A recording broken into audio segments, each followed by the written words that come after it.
হ্যাঁ হ্যাঁ বল। এই তো ক্লাসে আছি রে। হ্যাঁ, এই ক্লাস থেকে বেরিয়ে কল করবো ভাবছিলাম।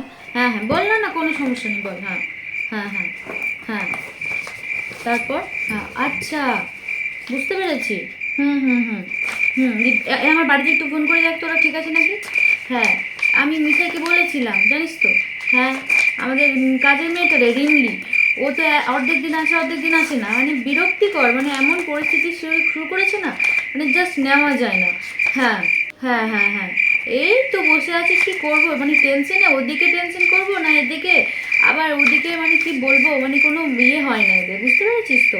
কিছু করার নেই এই আর কি। হ্যাঁ হ্যাঁ হ্যাঁ হ্যাঁ।